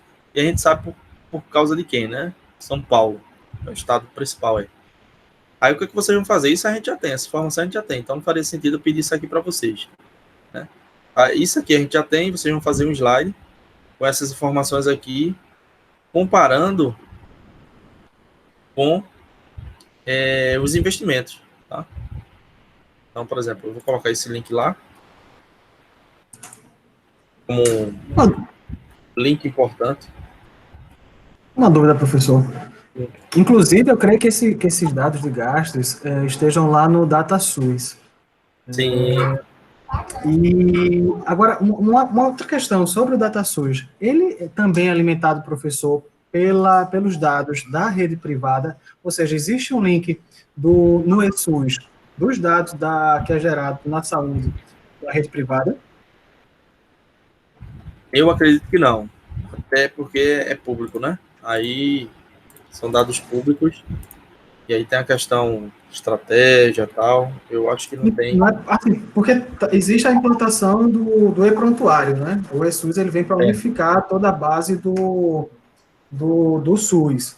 Então, isso desde 2013, esse trabalho vem sendo feito e vem sendo dado prazo para a implantação dos estados e municípios, né, para adequação ao eSUS.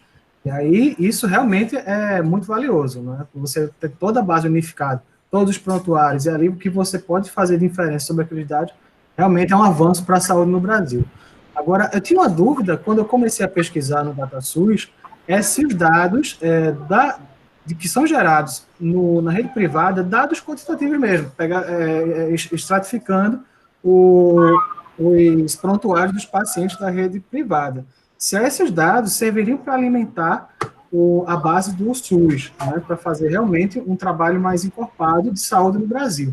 Era essa dúvida que eu estou tentando pesquisar, né? Inclusive eu mandei uma mensagem para a doutora Marília, da Secretaria de Saúde do Estado, tirando algumas dúvidas que eu tinha sobre a saúde, né? Inclusive, essa era uma das questões. Como eu não tive ainda a resposta, já queria ver se, acho que o senhor já começou a fazer um trabalho sobre, até com a professora Valéria, né, que está também trabalhando na área de saúde, se já tinham essa informação.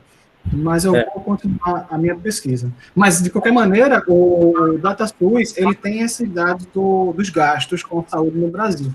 Então, é uma base importante aí de pesquisa. Sim. Tem os dados que a professora Valéria está pegando, ela não está pegando nem DataSUS, né? Ela está pegando direto da Secretaria Municipal. Porque o que acontece? A Secretaria Municipal ela tem esse dever, né? Essa obrigação legal de pegar esse dado, colocar no portal da transparência do município e enviar, né, para o governo federal para alimentar os portais de dados abertos do governo federal, que é o DataSUS. E aí o que acontece? Nessa transmissão, normalmente tem algum delay, né? Por exemplo, aqui tem 10 mortes, por exemplo, do coronavírus. E a secretaria já sabe, mas para o governo federal ainda não foi atualizado esse dado, está em 9 ainda, está em 8. E aí vem os portais de notícia, que é pior ainda, porque pega uma notícia que está desatualizada. É por isso que é sempre bom ver a data e o horário que foi publicada aquela notícia, para você não pegar um dado tão desatualizado, né? Como é muito dinâmico o Covid-19, né, os dados estão sempre sendo atualizados, né, aí tem esse problema. O ideal é a Secretaria Municipal de Saúde, porque a Secretaria Municipal de Saúde está atualizando os dados de manhã e à tarde. Tá? Sempre de manhã e à tarde tem boletins, e aí o governo do estado faz um por dia, né, mas o municipal eles acompanham isso em reuniões de manhã e tarde. E aí 1 de maio, está previsto aí, né? Não, perdão, 2 de maio, é sábado, nossa próxima aula, e eu vou colocar essa entrega. Vocês podem fazer juntos esse trabalho, tá? Que aí eu acho que o aprendizado, vocês aproveitam a experiência de Humberto, como já colocou à disposição, aproveita a experiência do próprio Matheus, que é o líder do grupo, né? E aí vocês conseguem ter um aprendizado grande. Tem uma plataforma, vou encerrar com ela, Pernambuco, PE contra coronavírus. Bem divulgada, tá? Bem divulgada, principalmente ontem, foi o lançamento, né? Quinta, foi sexta. Essa plataforma, ela tá muito boa, tá? sou muito de elogiar essas plataformas, mas essa aqui, estadual, realmente tá boa. Tem os dados aqui, trabalhando já com Microsoft Power BI, eu vi a tecnologia que eles estão usando, e eles criaram um mapa de calor com os casos em Pernambuco. Não sei se vocês acompanharam aí, para hoje, nas mídias aí, televisão, eles criaram um mapa de calor com os casos de Covid-19 em Pernambuco. Então, demorando a carregar aqui, mas eu vou colocar aqui, ó, para vocês olharem. Aí tem aqui dados consolidados atualizados a cada 24 horas. Então, clique para consultar, tá, e ver aqui os mapas. Tem, inclusive, outros países e estados também. Tá? Mas é bem focado aqui em Pernambuco. Eu vou colocar esse link também aqui, como link importante. Vocês podem visualizar. Aí tem o mapa de calor, quando você clica, ele amplia, ele reduz. Tá? Ele vai mostrando, por exemplo, se na sua região, no seu bairro, quantos casos tem. E aí, uma coisa que eles fizeram por questão de segurança foi colocar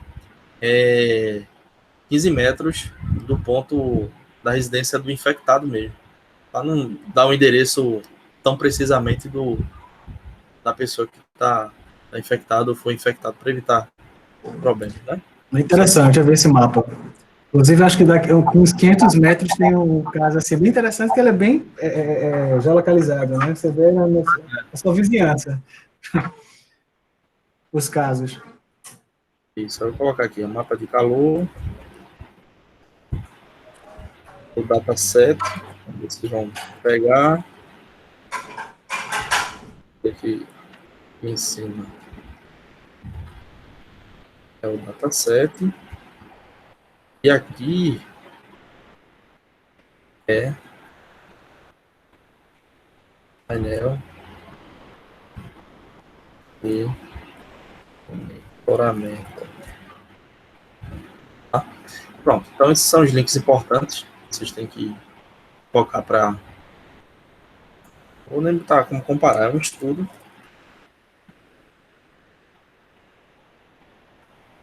Sobre os investimentos em saúde pública por região no Brasil e tentar fazer essa relação. Então, dependendo do nível que vocês fizerem esse estudo, a gente consegue até publicar eles, entendeu? Então, eu vou contar aí com o engajamento de vocês. Eu sei que durante a semana está publicado aí, né? Questão de trabalho. Eu vou convidar uma colega que ajudou a gente bastante também para participar desse estudo. Né? E aí, a gente conseguir levantar de informação, aí a gente pode fazer depois até uma live para divulgar, né, essa atividade que a gente está fazendo no nosso treinamento. Beleza? Que aí eu acho bem interessante, porque aí já é uma contribuição, né? Ver a questão de investimento e começar a relacionar isso, né? Se tem a ver, se não tem. Beleza? Aí você vai fazer... Beleza, professor. Valeu. Passou um pouquinho do horário, né? Hoje foi mais de uma hora, né? Acho que quase 2 horas de treinamento, mas não tô nem cansado, né? É bom quando a gente faz o que a gente gosta, né? Espero que também tenha sido tão cansativo para vocês, né? Tenha sido bom. Pelo menos ninguém saiu da live aí cansado, né? Acho que foi bom. Nossa. Foi ótimo. Muito obrigado. Valeu. Excelente. Semana a todos e bom trabalho aí com essa gente. Obrigado mais uma vez. Bom trabalho, bom final de semana também. Final de semana. Valeu. Valeu.